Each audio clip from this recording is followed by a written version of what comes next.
안녕하세요. 승리한 산가족 여러분, 그리고 강성성경연구원 여러분, 오늘은 시편 146편 1절에서 10절 말씀을 도움이 되시는 하나님을 찬양하라 라는 제목으로 함께 말씀을 나누도록 하겠습니다.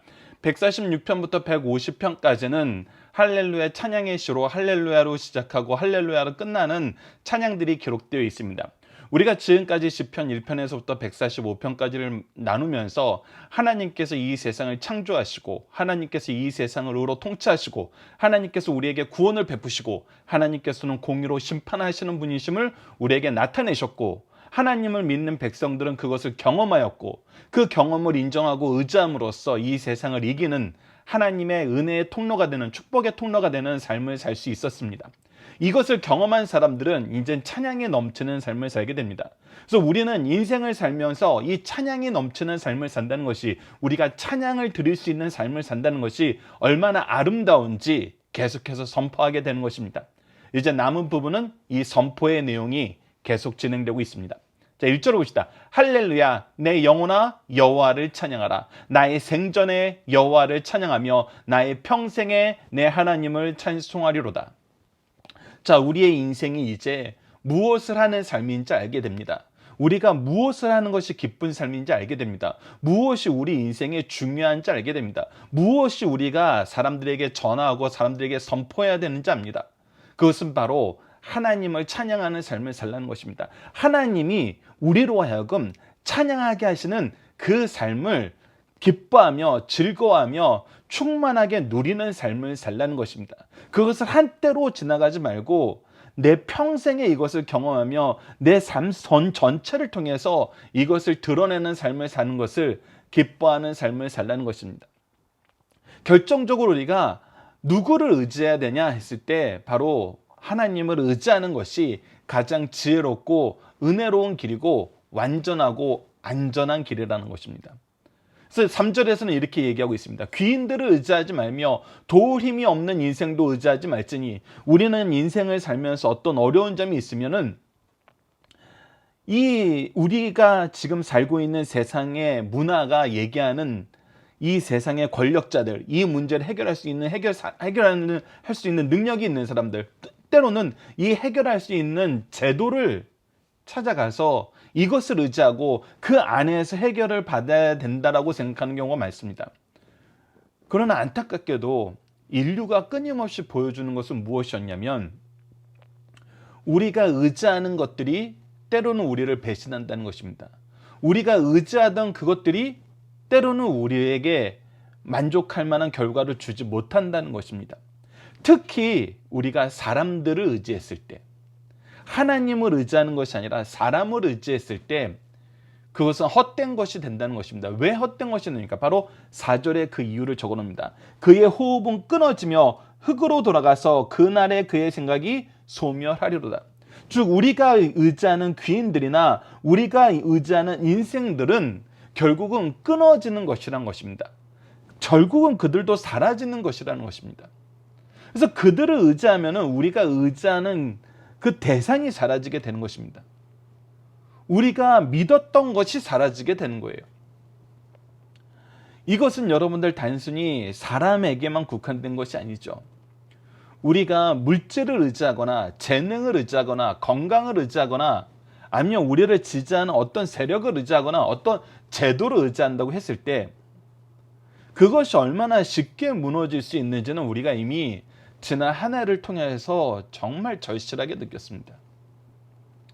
선진국이라도 불리워도 갑작스러운 사태는 어떤 것도 할 수 없음을 우리가 봤습니다. 이 세상에서 가장 좋은 의학을 가지고 있는 나라라도 이 일을 얼마나 힘겹게 대응하는지를 우리가 볼 수 있었습니다. 오히려 우리는 이전에는 없다라고 생각하고 부족하다라고 생각하고 아직 멀었다라고 생각하는 것을 오히려 더 잘했다고 많은 나라들이 인정하는 그것을 경험했습니다. 그러나 우리도 압니다. 우리가 이것으로 인하여 완전해지지 않는다는 것을, 이것으로 인하여 안전해지지 않는다는 것을, 누구도 이 안전함을 보장할 수 없다는 것을, 그리고 이 시기가 지나고 나서도 결국은 지금은 무엇인가를 통해서 이 시기를 지나간다 그래도 그것이 다음 위기 때에 도움이 될 거라는 장담은 아무도 하지 못한다는 것입니다. 모든 것은 끊어지고 소멸되는 것입니다. 그런데 오직 누구만 영원하시다는 것입니까? 시편을 통해서 계속 우리에게 하나님을 아는 지혜의 중요성을 얘기하는데, 그 중요성의 가장 핵심적인 것이 하나님은 모든 것을 아시고 전능하시고 영원하시다는 것입니다. 영원한 하나님을 의지하는 것이 가장 지혜롭고 가장 완전하고 가장 온전한 길이라는 것입니다. 이것을 우리에게 계속해서 강조하고 있고, 우리는 이것을 계속해서 선포해야 됩니다. 그래서 우리의 의지가 되신 하나님이 어떤 분인지 우리는 하나님이 우리에게 주신 말씀 안에서, 우리의 삶을 통해서 이루어진 하나님의 말씀의 역사를 통해서 정말 생동감 있게 고백할 수 있는 것입니다. 5절을 보십시오. 야곱의 하나님을 자기 도움으로 삼으며 여호와 자기 하나님에게 자기 소망을 두는 자는 복이 있도다. 자, 야곱의 하나님, 여호와, 이 두 가지는 다 무엇을 얘기하는 거냐면, 우리에게 하나님의 언약을 주시고 이 언약의 성취를 우리에게 맛보게 하신 그 하나님을 얘기합니다. 야곱은 12지파를 형성하여서 이제 나라를 이루겠다는 하나님의 언약의 그 통로가 되는 사람이었어요. 여호와는 하나님께서 약속을 이루신 분, 언약을 이루시는 분이란 뜻이에요. 언약을 이루시는 전능하신 분이 우리의 도움이 되고 우리의 소망이 된다는 것입니다. 그 하나님이 또한 어떤 분이냐면, 우리에게 약속을 주시고 약속을 이루시는 분인데 또한 어떤 분이냐면 6절, 여호와는 천지와 바다와 그 중에 만물을 지으시며 영원히 진실함을 지키시며, 이 분이 바로 온 세상을 창조한 창조주시라는 것입니다. 그리고 그의 진실하심을 항상 지키심으로 그의 공의를 나타내고 그의 은혜로운 역사를 통해서 우리를 얼마나 사랑하시는가를 우리에게 항상 드러내 보이신다는 것입니다. 그리고 그분이야말로 참된 구원의 역사를 이루시는 분이라고 합니다. 무엇으로부터 구원이 이루어집니까? 단순히 우리가 지금 현재 어떤 사람들이 공감하지 못하는 어떤 종교적인 행위 안에서 우리의 마음의 구원만 얘기하는 것이 아닌 것은 이 7절 말씀부터 분명하게 드러납니다. 하나님이 구원을 베푸시는 그 모습을 보십시오. 7절을 봅시다. 억눌린 사람들을 위해 정의로 심판하시며. 어떤 사람을 구원하세요? 우선 억눌린 사람들을 구원합니다. 어떻게 구원하세요? 정의의 심판을 통해. 즉 불의와 불법과 악한 계획에 억눌린 사람들을 하나님께서 정의로 심판하심으로 구원하신다는 것입니다. 그리고 보십시오. 줄인 자들에게 먹을 것을 주시며, 연약한 사람들, 낙오된 사람들, 때로는 환경이 안 돼서 누리지 못한 사람들에게 하나님께서는 공급처가 되어주신다는 것입니다. 충분히 먹게 하십니다. 넘치도록 먹게 하십니다. 이것을 우리가 어디서 볼 수 있었습니까? 하나님이 광야 생활에서 만나를 주시는 것과 오병이어 이적을 통해서 예수님이 사람들을 먹이시는 사건을 통해서 그 먹이시는 것이 얼마나 충만하게 우리에게 임하는지를 우리에게 보여주셨습니다. 그리고 계속 보십시오. 여호와께서는 갇힌 자들에게 자유를 주시는도다. 여기가 어떻게 보면은 가장 아름다운 장면이죠. 우리는 죄악에 갇힌 자였고 세력에 갇힌 자였고 이 기득권에 갇힌 자였고 여러 가지 억압에 갇힌 자였습니다. 근데 하나님이 우리에게 자유를 주세요. 자, 이 자유를 어떻게 주셨는지를 우리가 다시 한번 생각해 봅시다. 여러분들, 단순하게 자유를 주신다, 이 주심이 하나님이 가장 높으신 분이기 때문에 힘으로써 우리를 누르던 모든 자들을 심판하여서 주신 그 자유라면, 이것은 때로는 누군가에겐 폭력이 될 수 있고 누군가에겐 억압이 될 수 있어요. 그러니까 누군가를 억압함으로써 우리에게 자유를 주신다는 것은, 갇힌 자들에게 자유를 주신다는 이 표현에는 온전하게 100% 맞아들지 않아요. 여기에 놀라움이 있는 거거든요. 근데 하나님께서 우리를 자유하게 하시는 이 자유함이 누군가를 억압하면서 주신 자유함이 아니고 어떻게 하시는 자유함이란 거예요. 우리가 갚아야 될 모든 빚을 하나님께서 다 갚아주시고 악한 세력을 누르면서 우리가 잘못한 것을 해결해 주시면서 자유롭게 하신다는 거예요. 이 두 가지가 동시에 일어나서 참된 자유를 맛보게 되는 거예요. 모든 사람들이 자유를 맛보게 되는 거예요. 여러분들 이 세상이 항상 자유를 추구할 때 그 추구하는 방식은 무엇이었냐면 있는 자들을 무너뜨리고 없는 자들에게 있는 자들의 것을 뺏어서 주는 거였어요. 이것은 반대적인 의미에서 그 상대적인 의미에서는 뺏기는 자들에게는 자기의 자유가 박탈당하는 거예요. 그래서 그것이 합리적인 것인지 옳은 것인지 의로운 것인지 우리가 바로 분별해야 돼요. 그런데 대부분 분별하는 과정을 건너뛰었죠. 그리고 사실 건너뛰고 싶죠. 근데 예수님이 이 땅에 오셔서 우리에게 보여주신 모습을 보면은 이 과정을 굉장히 꼼꼼하게 진행시키십니다. 예수님을 통해서 하나님이 주시는 참된 자유의 말씀을 먼저 선포하시고 자유를 이루시는 평화를 이루시는 하나님의 언약을 하나씩 성취시켜 주시면서 동시에 우리를 대신하여 죄짐을 지고 가시는 예수님의 모습을 반복적으로 우리에게 보여주고 계세요.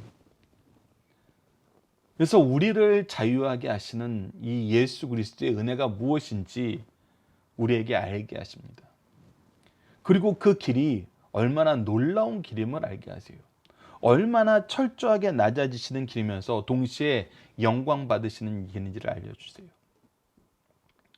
그리고 계속해서 봅시다. 8절 여호와께서 맹인들의 눈을 여시며 맹인들이란 것은 정말 실제로 아무것도 못 보는 사람일 수도 있지만 영적으로 감정적으로 의지적으로 나아갈 방향을 알지 못하는 모든 사람들이 이 맹인에 들어가요. 그래서 하나님이 눈을 여신다는 것은 단순히 우리의 눈을 뜰어서 보게 만드신다는 거에 의미보다 더 큰 의미가 있는데 그것은 무엇이냐면 우리에게 하나님의 지혜를 주셔서 하나님의 뜻을 발견하게 하고 하나님의 소망, 하나님이 주시는 소명 안에서 우리로 하여금 이 빛의 사명을 지혜자의 삶을 살게 하신다는 것입니다. 그래서 우리가 어떤 삶을 살아요? 여호와께서 비굴한 자를 일으키시며 비천에 있는 자들을 일으키셔서 하나님이 쓰신다는 거예요. 여호와께서 의인을 사랑하시며 그래서 의인들이 하나님의 사랑을 받으면서 그 사랑 안에서 승리함을 우리에게 보여주세요.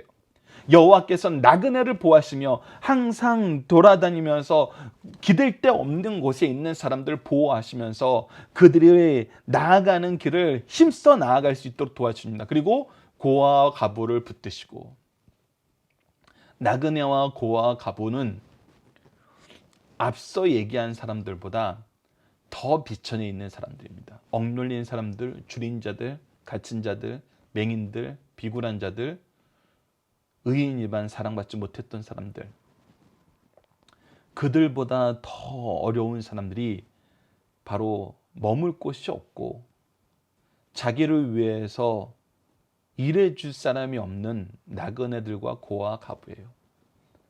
근데 누가 지키신다는 것입니까? 그리고 이 사람들은 공동체가 책임지지 못하는 경우도 굉장히 많아요. 우리가 수년 동안 아프리카나 남미에서 많은 이민자들이 유럽으로 미국으로 갈 때 세계 최상위 국가들임에도 불구하고 그들을 보호해주지 못하고 그들을 붙들어주지 못하는 그런 한계를 우리가 항상 봤잖아요. 이거는 단순히 그 선진국의 이기심으로 인해서 이루어지는 일은 아니에요.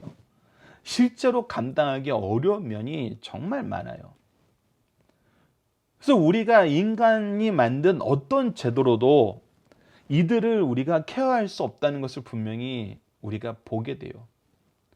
그런데 하나님께서 이 일을 이루시는 과정을 무엇을 통해서 보여주시냐면 교회를 통해서 그리스도인의 공동체를 통해서 이것을 항상 경험하게 하세요. 하나님이 이들을 보호하신다. 하나님이 이들을 붙드신다는 것을. 인류 역사를 이 관점으로 보면은 여러분들 교회가 얼마나 놀라운 하나님의 축복의 통로이고 의로운 통치의 통로였는지 우리가 분명히 확인하게 됩니다. 이것을 우리가 우리 삶 속에서도 같이 나눠야 될 때예요. 이 시대에 우리도 많은 고난을 받고 있는 것이 사실입니다. 우리가 이전에 자유롭게 하던 모든 것들에 대해서 다시금 점검받아야 되고 때로는 제재를 당해야 되는 그 상황이 있어요. 근데 여러분들, 우리가 이때 정말 그리스도의 아름다운 덕을 선포하는 길은 이때 우리보다 더 연약한 사람들을 보는 것입니다. 하나님의 일을 하는 거예요. 그리고 사실 대한민국에 있는 교회들은 솔직히 저와 여러분은 하나님이 이루시는 이 통치 역사를 도와줄 수 있는 위치에 있는 경우가 많잖아요. 억눌린 사람을 도와주고 줄인 자들을 도와주고 갇힌 자들을 도와주고 어두운 자들을 맹인들을 도와주고 비굴한 자들을 도와주고 의인들을 독려하면서 나그네와 고아와 과부들을 우리가 함께 보호하고 붙잡아 줄 수 있잖아요. 하나님이 이 일을 하시고 우리가 시편 말씀을 통해서 끊임없이 경험했던 건 뭐냐면 하나님이 그의 백성, 그의 일꾼, 그의 아들, 딸들을 통해서 이 일을 이루시는 걸 기뻐하시는 거였잖아요. 그래서 우리가 이 일을 다시 한번 바라보는 시간을 가졌으면 좋겠습니다.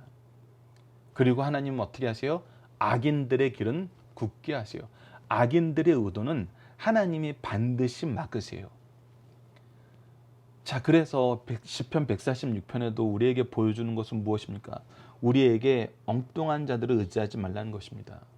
엉뚱한 자들과 다투지 말라는 것입니다. 하나님을 찬양하며 무엇을 하자는 것입니까? 하나님을 우리의 도움으로 삼고 하나님이 우리에게 주신 사명을 이루는 삶을 살자는 것입니다. 여러분들이 이렇게 보면은 지금 현재 우리의 삶의 방향이 어떠해야 되는지는 분명히 나타납니다. 어떠해야 됩니까? 바로 10절을 이루는 삶을 사는 것이죠. 시온아, 여호와는 영원히 다스리시고 내 하나님은 대대로 통치하시로다. 할렐루야. 시온아라고 부르는 이유는 뭐예요? 바로 이곳이 하나님의 통치가 이루어지는 곳이고 하나님의 통치가 확장되는 곳이기 때문이죠. 하나님의 통치의 통로가 되는 곳이기 때문이죠. 하나님의 구원의 통로가 되는 것이고 하나님의 찬양의 통로가 되는 것이고 하나님을 아는 지혜의 통로가 되는 것이고 하나님의 마음이 온 세상 사람들에게 전해지는 통로가 되는 것이기 때문이죠. 그래서 우리는 오직 무엇을 보여주냐면 여호와의 영원한 통치, 하나님이 대대로 이루시는 이 통치를 보여주면서 찬양하는 삶을 산다는 것입니다. 그리고 우리가 사도행전을 통해서 확인했던 것처럼 환난의 때에 일어났던 가장 큰 특징이 뭡니까? 교회가 핍박받자 어떻게 되죠? 교회는 흩어져서 확장되었습니다.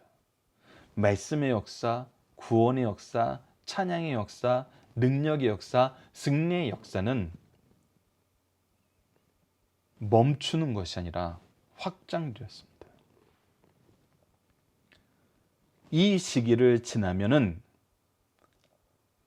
믿음의 역사는 하나님의 백성들의 역사는 멈춰지고 축소되는 것이 아니라 확장될 것입니다. 우리가 기대하고 기도하는 그 내용은 무엇이 되어야 되냐면 복음의 확장에 우리가, 내가, 우리 가정이, 우리 교회가 사용받게 하여 주시옵소서라고 기도하면서 하나님의 일을 하는 것입니다. 하나님이 우리에게 맡기신 일을 하시는 것입니다. 하나님이 기뻐하시는 일을 하는 것입니다. 그러면 하나님이 악의 길은 굳게 하시고 의인의 길은 형통하게 하신다는 것입니다. 이 일에 쓰임받는 우리 승리한산 가족 여러분들, 강성성경연구원 여러분들이 기도합니다. 본문 묵상하기입니다. 인생은 오직 누구에게 영광을 돌려야 됩니까? 오직 여호와 하나님을 우리가 찬양해야 되고 그분께 영광을 돌려야 됩니다. 귀인들이나 다른 인생을 의지하는 것은 왜 헛되나요? 그들은 호흡이 끊어지고 흙으로 돌아가고 그 생각은 소멸하기 때문에 결국은 헛된 것이 되어버린다는 것입니다. 누구도 우리의 미래를 보장해 줄 수 없어요. 오직 누구만? 하나님만 보장해 줄 수 있지 어떤 인생도 어떤 능력자도 이거는 보장해 줄 수 없다는 것입니다. 세 번째, 하나님을 의지하는 삶이 왜 복이 있나요? 하나님이 우리의 도움으로 삼고 하나님께 소망을 두는 자는 반드시 이것이 이루어진다는 것입니다.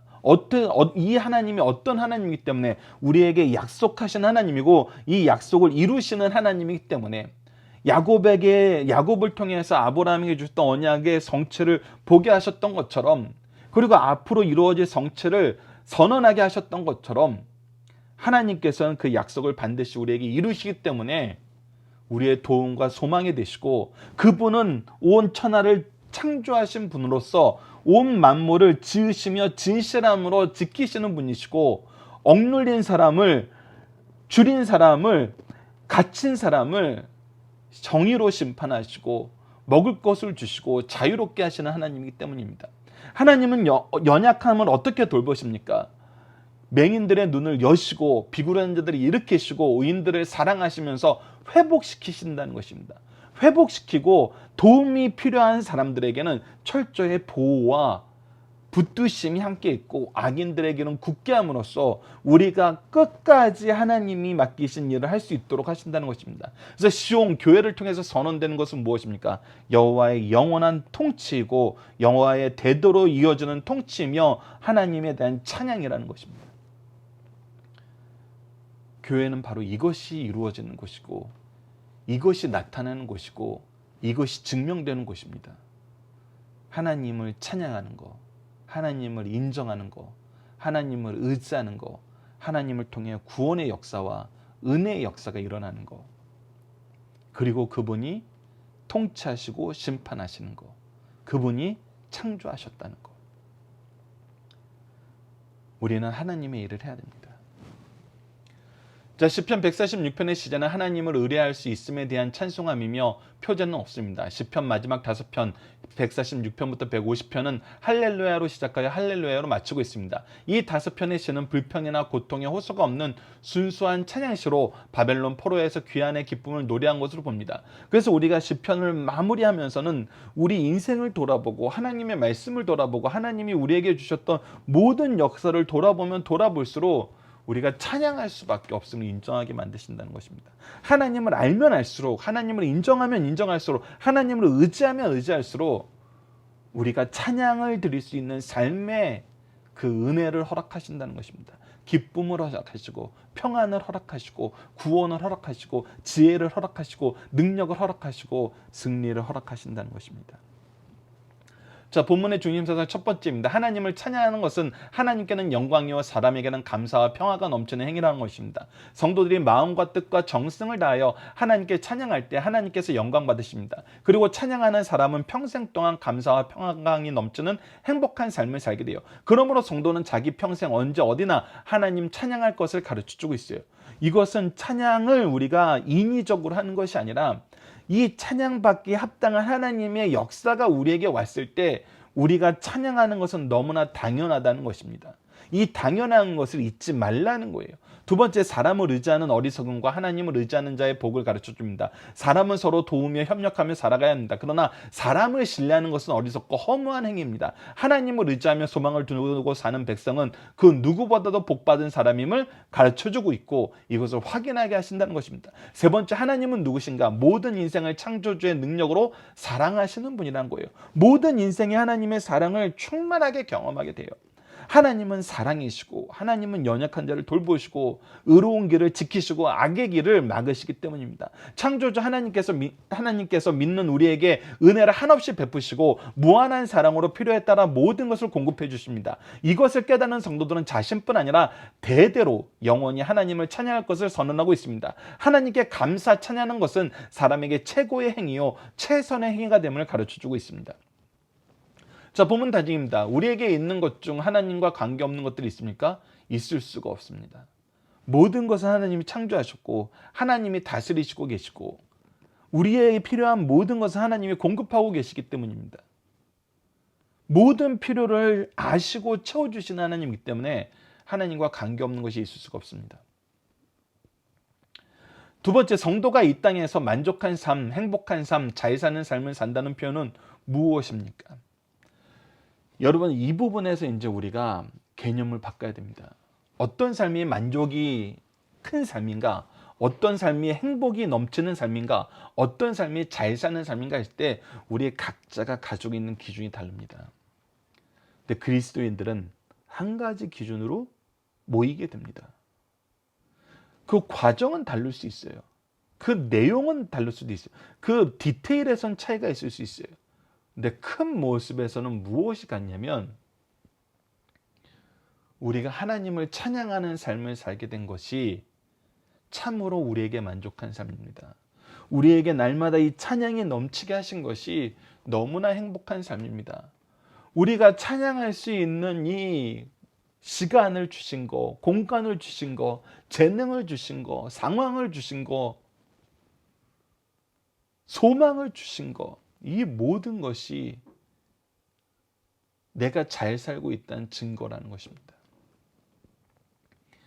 그러니까 하나님을 찬양하는 것이 우리의 삶에 가장 중요한 일이라는 거예요.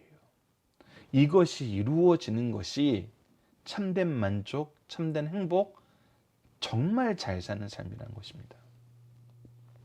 그래서 우리가 찬양을 한다는 것은 무엇을 알고 무엇을 경험하고 무엇을 증인하는 것과 같나요? 우리가 예전에 찬양은 무엇입니까? 라고 했을 때 창조주께 드리는 영광이 찬양이고 구속에 대한 감사가 찬양이고 우리가 드릴 영원한 예배가 찬양이고 삶의 목적이 찬양이라고 그랬어요. 그래서 대표적인 말씀을 하나씩 보도록 하겠습니다.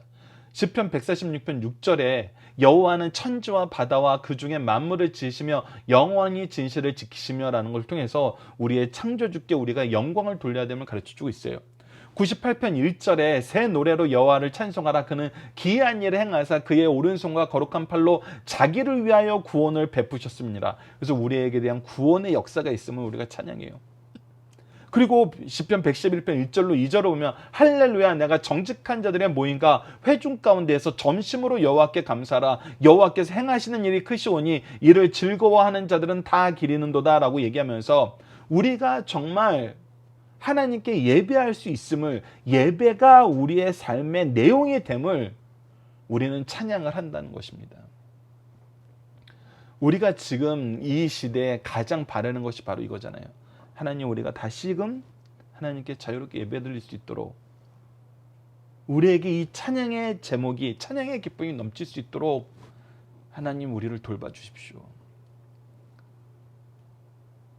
그리고 시편 150편 6절을 통해서 호흡이 있는 자마다 여호와를 찬양할지어다 할렐루야 하므로 삶의 목적이 바로 이 찬양 드리는 것임을 우리가 알게 됩니다. 이사야서 43장 21절에도 분명히 말씀하셨습니다. 하나님이 우리를 창조하신 목적이 뭐예요? 이유가 뭐예요? 이 백성은 내가 나를 위하여 지었나니 나를 찬송하게 하려 함이라. 나에게 영광 돌리는 삶을 살게 하려 함이라. 내가 기뻐하는 일을 하게 하려 함이니라. 그리고 우리의 찬양이 넘친다는 것은 하나님이 우리를 통해서 이 일을 이루시므로 우리가 하나님의 역사에 쓰임받았다는 거예요. 역사의 주인공이 되는 것입니다. 구속사의 능력 있는 일꾼이 되는 거거든요. 이것이 정말 기쁨이 된다는 것입니다. 그리고 이것이 하나님이 하심을 우리는 끊임없이 증언하는 삶을 산다는 것입니다. 이번 주 공동 기도 제목, 우리를 찾아와 인자와 진리로 우리를 지혜롭게 하시는 하나님, 우리와 함께 하시고 능력으로 승리하게 하시는 하나님, 하나님을 영원히 찬양하는 가정과 교회가 되게 하여 주소서. 오늘 본문 말씀을 통해서는 우리에게 창조주의 능력을 보이시고 구원의 은혜를 통해 찬양받기 합당하심을 알게 하시고 경험하게 하시고 믿고 증언하게 하심을 감사합니다. 더 나아가 예배를 통해 하나님을 더욱 깊이 경험하게 하시고 하나님과 함께함으로 우리 삶이 영원한 예배가 됨을 가르쳐 주시니 감사합니다. 찬양이 넘치는 삶이 오직 하나님께 영광 돌리는 삶이 가장 행복한 삶의 모습이며 이유가 됨을 알게 하시니 감사합니다. 이런 찬양이 우리의 인생에 가득하며 영원히 충만하게 하여 주시도록 기도하는 우리 승리한 상 가족 여러분들, 강성성경연구원 여러분들에게 기도합니다. 감사합니다.